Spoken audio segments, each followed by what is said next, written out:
हारिखौ फारफ्रोमबो बिथिंनिफ्राय गोख्रों महरै गायसननो थाखाय दुलाराय बर' फरायसा आफादा 1967 मायथाइनिफ्रायनो खामानि मावबोदोंमोन।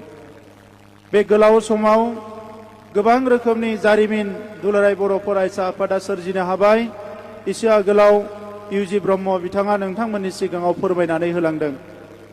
दिनै जोङो बयबो गोग्गानाय मोनो जे बर' फिसा जानानै मोनसे समाव जोंनि सुबुंफ्रा जोंनि हारिनि सोद्रोमाफ्रा एसे गिनाय लाजिनाय मोनोमोन गावखौनो सिनायथि होनो थाखाय।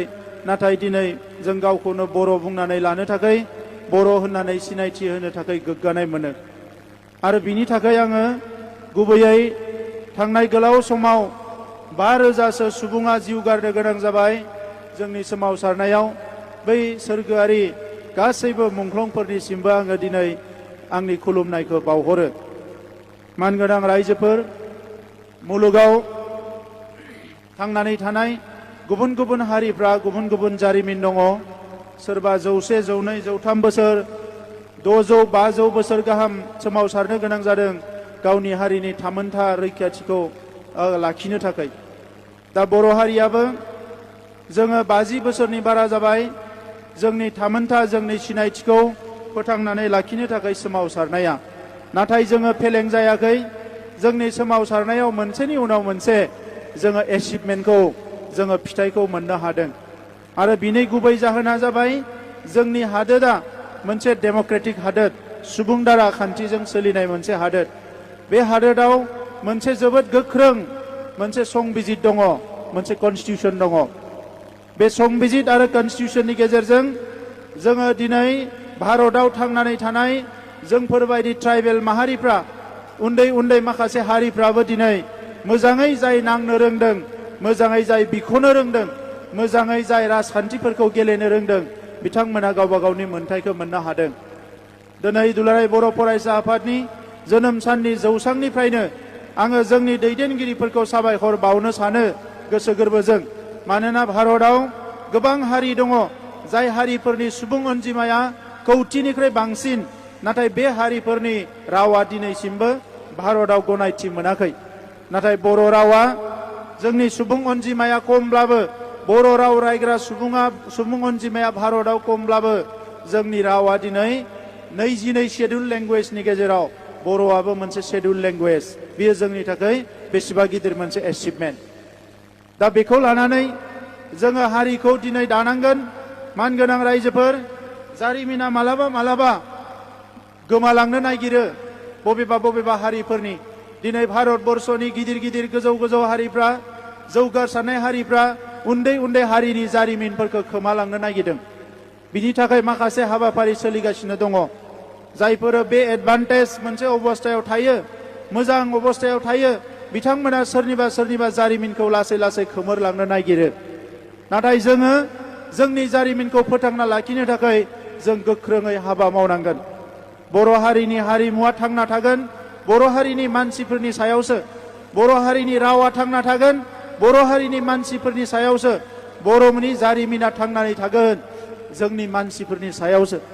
दा नंखायनो सारा भारताव थांनानै थानाय बर' फिसाफोरनि जारिमिनखौ गोदानै लिरखांफिननायनि सम फैदों। जोङो दिनै जारिमिनखौ रिक्रिएट खालामफिननायनि मोनसे सम फैदों। नोंथांमोना हयथ' बेंगलनि बर'फ्रा नायसनाखै जानो हानाय। मास मोननै मोनथामसो सिगाङाव दिल्लीयाव लाचित बरफुकनखौ लानानै आसाम सरकारा बिराद गिदिर मोनसे बिथांमोना मोनसे हाबाफारि लादों। दा जोङो नुनो मोनदों 400 बोसोरनि उनाव दिनै लाचित बरफुकनखौ लानानै आसामनि जारिमिनखौ गोदानै सुजुनानै बिथांमोना आसामनि जारिमिनखौ मुलुगनि मानसिफोरनो दिन्थिनो नागिरदों। बे हाया जोंनि, जों बे हानि, जों बिनि थागुबै मानसिफोर। नाथाय जोंनि जारिमिनखौ बुरखांनो थाङोबा 400 बोसोर नङा, बियो रोजा रोजा बोसोर सिगांनि जारिमिन। जेराव सिडनी एन्डेल मोना, इडुवार्ड गाइड मोना, सुनीति कुमार चेटार्जी मोना आरो गोबां जारिमिनगिरिफ्रा, बिसोरो सोरबा ब्रिटिशमोन, सोरबा बेंगलिमोन, सोरबा असमियामोन। बे जारिमिनगिरिफ्रा जोंनि हारिनि जारिमिनखौ लिरलांदों। जाय बिथांमोना बुंदों बियो 4000 बोसोर सिगां, बिसि, बिफर क्राइस्ट, बियो 4000 बोसोर सिगांनिफ्राय नैबे हालामाव जोंनि मानसिफ्रा रायजो जाबोदोंमोन। दा बेखौ दिनै बुरखांफिननायनि सम जाबाय। दा बेनिखायनो नैबे समाव बेंगलाव था, आसामाव था, बांलादेशआव था, नेपालाव था, जाय जेरावनो थाया मानो जोंनि यां जेनेरेशना दानि आथाला जायफोर दिनै लेखा गोरों जाबाय, जायफोर रोंखा राखा जाबाय, गावबा गावनि केरियारजों लोगोसे गावबा गावनि जिउ दानायजों लोगोसे हारिनि थाखाय जों एफा एफा एफर्ट नाजानायखौ बयबो लानांगोन। थांनाय जेनेरेशना जोबोद गाज्रि समावबो बिथांमोना जुजिनानै हारिखौ फोथांनानै लाखिबाय। एसे आगोलाव इउजि ब्रह्म बिथाङा बुंदों बड'लेण्डआव जेसेबां सोमावसारनाय जादों बे सोमावसारनायनि माखासे बिहोमाखौ वेस्ट बेंगलनि बर'फ्राबो होबोदों। बियो माने बर' थुनलाइ आफादनि सोमावसारनाय, बियो एबसुनि सोमावसारनाय, बियो बिएलटिनि सोमावसारनाय, बियो एनडिबिनि सोमावसारनाय। बै समावबो बेंगलनि बर'फ्राबो सोरबा जेल जादों, सोरबा पुलिसजों बुजादों, बायदिसिना थासारियाव गोग्लैनो गोनां जादों। दा नंखायनो दिनै बेंगलनि जारिमिन आरो बड'लेण्डआव थानाय बर' फिसाफोरनि जारिमिन बेखौ जोङो जुदा जुदायै जिअग्राफिकेल लकेसनखौ लानानै रायलायोबाबो बियो समानानो। दा बेखौनो जोङो मोनसे खाबु मोनदोंमोन जेब्ला 2020आव भारत सरकारजों जोङो पिस एकर्ड खालामनो थाङो। बै समाव जोंनि चार्टार अफ डिमान्डआव बेंगलनि बर' फिसाफोरनि जोंनि जि राव बेखौ माने बेवहाय अफिसियेल लेंगुवेज मिडियाम अफ इन्सट्राक्सन महरै बेंगल गभर्नमेन्टखौ रिकगनाइसन होनो नारसिननो थाखाय भारत सरकारखौ जों नारसिनदोंमोन। नाथाय बै समाव बेंगल पलिटिक्स आरो भारतनि पलिटिक्स बियो एसे डिफारेन्ट जानानै दङमोन। बिथांमोना बै रिस्कखौ लायाखैमोन। उनाव जोङो नारसिनदोंमोन जे जुदि बेखौ नारसिननो हायाब्लाबो मोनसे सेन्टार अफ एक्सिलेन्स बड'फानि मुङाव दिल्ली आरो बेंगलाव गायसननांगौ होननानै बिथांमोननो जोङो नारसिनदोंमोन। जेब्ला दिल्ली आरो बेंगलाव बड'फानि मुङाव माने सेन्टार अफ एक्सिलेन्स गायसननांगौ होननानै बुंबाय, बे बाथ्राखौ लानानै गोबां सावरायनायनि उनाव बिथांमोना बुंबाय जे बेवहाय माखासे थासारिया गाज्रि जानो हायो, बेंगलनि सरकारा गोरलै लानाय नङा, नोंथांमोना क'क्राझारावनो गायसनग्रोदो, बिनि उनाव साननो हागोन होननानै जोङो दिनै बड'फानि मुङाव क'क्राझाराव बड'फा सेन्टार अफ एक्सिलेन्स 50 कौटिनि मोनसे सेन्टार जोङो गायसननो थांगासिनो दङ। नाथाय बे सेन्टारा सारा बुहुमनि बर'फोरनि थाखाय, बड'लेण्डनि बर'फोरनि थाखायल' नङा। बै सेन्टारनिफ्रायनो बेंगलाव थानाय बर' फिसाफोर, बांलादेशआव थानाय बर' फिसाफोर, नेपालाव थानाय बर' फिसाफोर, मेघालयआव थानाय बर' फिसाफोर, भारतनि जेराव जेराव बर' माहारिनि मानसिफ्रा दङ बे गासैनिबो राव थुनलाइ जौगानायनि थाखाय बे सेन्टारखौ जोङो गायसनगोन आरो बेवहायनो स्टाडि आरो रिसार्च जागोन। दा नैबे समाव आं बेखौनो खावलायनो सानो, दिनै जोङो रावबो गोहोखौ लोरबां खालामनो नाङा, गोसोखौ लोरबां खालामनो नाङा। जोङो कनफिडेन्सखौ जोङो बारायनानै लानांगोन।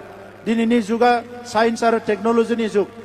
ग्लबेलाइजेसननि समाव मुलुगनि मानसिफ्रा जोंखौ मदद खालामनो थाखाय नेनानै दङ आरो बियो जाय जेरावनो थाया मानो दिनै रावखौबो थगायनो, सोबख'नो, नासयनो हानाय थासारिया गैया।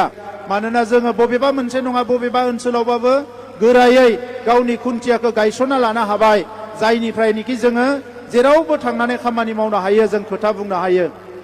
जोंनि गभर्नमेन्ट फैनायनि उनाव देग्लाय बोसोराव माखासे नेपालनि फरायसाफोरखौ जोङो आसामाव जोङो टेकनिशियान फोरोंगासिनो दङ NIB नि गेजेरजों। नेशनेल इन्स्टिटिउसन अफ बर'लजि होननाय मोनसे क'क्राझाराव दङ, जायखौ इउजि ब्रह्म बिथांनि ब्रेनजोंनो गायसननाय जादोंमोन। दा बिनि गेजेरजों देग्लाय नेपालनि फरायसाफोरखौ जोङो फोरोंनायखौ जागायदों। बेंगल ओनसोलनि फरायसाफोरनि थाखायबो बे NIB नि गेजेरजोंनो सोरबाफोर बड'लेण्ड इउनिभारसिटियाव फरायनो सानोब्ला, सोरबाफोर आसामाव थांनानै फरायनो सानोब्ला बिथांमोनखौ फरायहोनायनि माखासे स्कलारशिपनि बेबस्थाखौ खालामनाय जागोन, जुदि सोरबाफोर थांनानै फरायहैनो नागिरोब्ला। मानगोनां रायजोफोर, समा जोंखौ दिनै खावलायदों खामानि मावनो थाखाय, गोब्राब खामानि मावनो थाखाय। दिनैनि समाव वर्ल्डआव सास्टेनेबल डेभेलपमेन्ट गल होननाय मोनसे मिशनखौ लानानै खामानि मावगासिनो दङ आरो जोंबो दिनै जि बाथ्राखौ साना मानो बेखौ सास्टेन जानांगोन आरो बिनि थाखाय जोङो खामानि मावनांगोन। आरो बिनि थाखायनो सासेबो फरायसाफ्रा, सासेबो लाइमोनफ्रा रावबो ओरैनो थानो नाङा। दिनै बेंगलाव थानाय गंफ्रोमबो बर' गामिनि रायजो राजाफोरखौ लानानै आङो बर' थुनलाइ आरो दुलाराय बर' फरायसा आफादखौ खौसे खालामनानै खामानि मावनो थाखाय खावलायदों।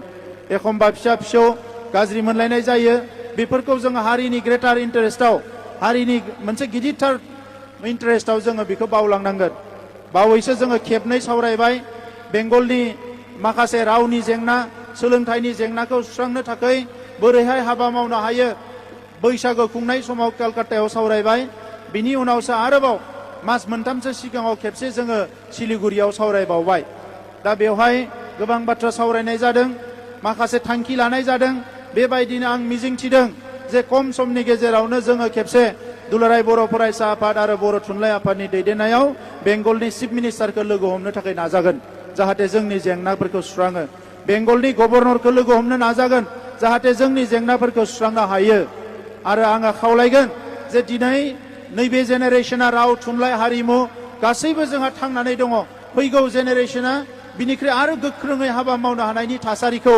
जोङो दानि जेनेरेशना दानि मानसिफ्रानो जोङो दानानै गालांनांगोन दा बिनिखायनो आंनो बुंदोंमोन आलिपुरदुवाराव हा मोनगोन हानि थाखाय एप्लाइ खालामदों मानगोनां एमएलए बिथाङा ओंखारलांबाय दा बिथांखौ आङो खावलायनो सानदोंमोन दा थेवबो उननि समाव फैनानै जोंहा लरेन्स इस्लारि एमएलए दङ जिरन बसुमतारी बर्डारावनो एमएलए दङ दा बिथांमोना सावरायनानै एमएलए बिथांजों आरो जोंनि बेंगल जोंहा जे स्टेटनि जोंनि कमिटिफोरजों सावरायनानै जाहाथे बिगासे बिगानै हा बरननायनि बेबस्था खालामो आरो जेब्ला हाखौ बरननानै होगोन अब्लानो नोंथांमोननि अफिस लुनाय स्टाडि सेन्टार लुनाय अडिटरियाम लुनाय आरो बर'नि माखासे फोरबोफोरखौ खुंनो थाखाय जोङो माखासे लुफुंनो थाखाय जोंनि सरकारनिफ्राय जोङो फेस वाइजआव खमसे खम 3 कोटिसो रां हरनो थाखाय आं थिग खालामनानै दोनदों नोंथांमोना बेबस्थाखौ खालामबानो जाबाय जोङो बेखौ लासै लासै मावलांबाय थागोन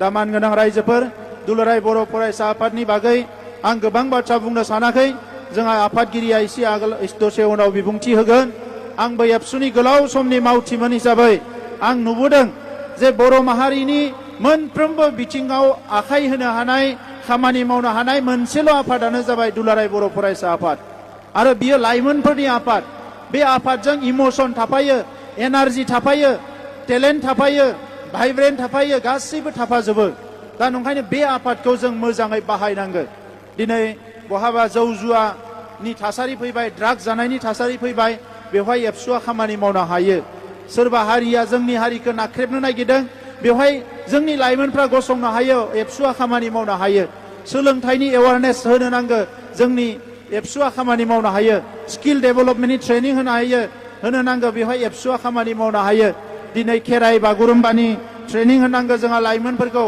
बेवहायबो जोंहा एबसुआ खामानि मावनो हायो गासैबो बिथिङाव एबसुआ खामानि मावनो हायो बिनिखायनो जों बुंबोबाय थादों जे एबसुआ मोनसे आफादल' नङा बियो बर' माहारि दानायनि मोनसे गिदिर इनस्टिट्यूशन होननानै फसंथान होननानै जों बुंदों दा बिनिखायनो दिनै 56थि जोनोम सान फालिनायजों लोगोसे आं एबसुनि आफादगिरि गाहाय नेहाथारि आरो गासैबो दैदेनगिरि बिथांमोनखौ खावलायो जे एबसुखौ जोङो बर' माहारि दानायनि मोनसे इनस्टिट्यूशन हिसाबै गोख्रोङै गायसनलांनायनि जि एजेन्डा बेखौ फैबाय थानाय समाव आरो गोख्रोङै मावलांनो थाखाय आं खावलायबाय आरो वेस्ट बेंगलनि आइ आफा रायजो राजा नोंथांमोनखौ आं खावलायदों जे बे दुलाराय बर' फरायसा आफादनि सायाव गोख्रों फोथायनाय लायो आरो हारिया अरायसम खौसे जानानै थायो जों मालाबा सानफ्लाङो राजखान्थिनि थासारिया बोरैबा जायोब्ला बायदिसिना थासारिया बेले बेजे जायोब्ला जों मालाबा गियो नाथाय मानगोनां रायजोफोर गिनानै रावबो थांना थानो हानाय नङा जाय गियो बियो जोबस्रांलांगोन जाय साहस खालामो जाय कनफिडेन्स लायो बेनो थांनानै थागोन दा नंखायनो दिनैनि जायखिनि बर' जोंहा बेवहाय सिनियरफोर दङ खेबसे खौसे जानानै आंबो फैगोन दैदेनगिरिफोरखौबो लिंबोगोन खनसे खौसे जानानै सावरायनांगौ आरो बेंगलनि बर'